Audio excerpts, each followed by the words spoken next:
Eles são pequenos, indefesos e mal sabem discernir o certo do errado. Se aproveitando desta situação, os chamados pedófilos, nome dado a quem abusa sexualmente de crianças e adolescentes, se aproximam.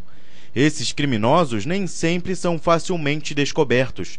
As crianças, por medo, não contam e os abusadores se misturam à sociedade e passam despercebidos.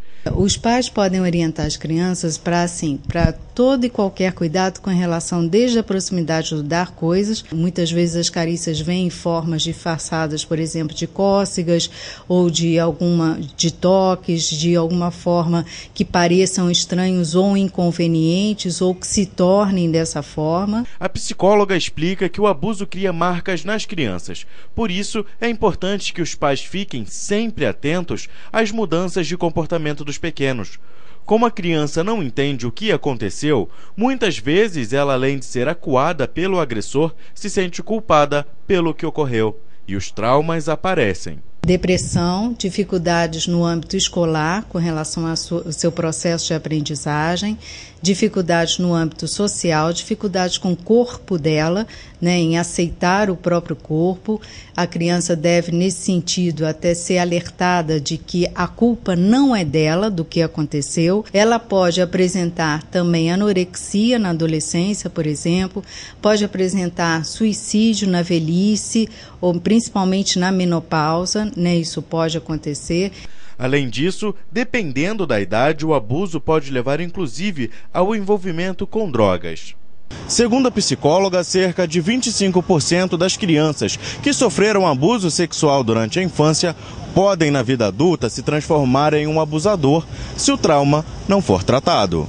E para que o estupro não tenha repercussão na vida adulta, a criança precisa passar por um acompanhamento psicológico, que, de acordo com a psicóloga Nina Eiras, é doloroso.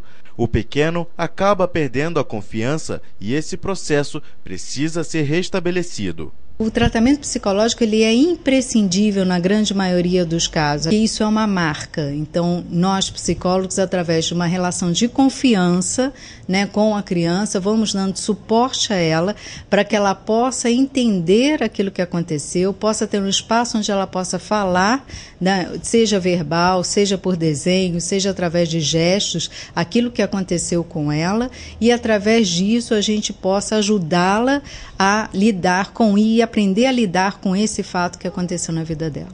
No ano passado, pelo menos 2 casos de estupro de vulnerável foram tratados com a psicóloga.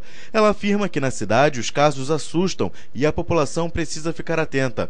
Mas para todo esse processo dar certo, a especialista em comportamento infantil explica que toda a sociedade tem que passar por uma reeducação. Um olhar que superestima, então, a criança, e outro olhar que a desvaloriza. Isso é coisa de criança, não vamos dar...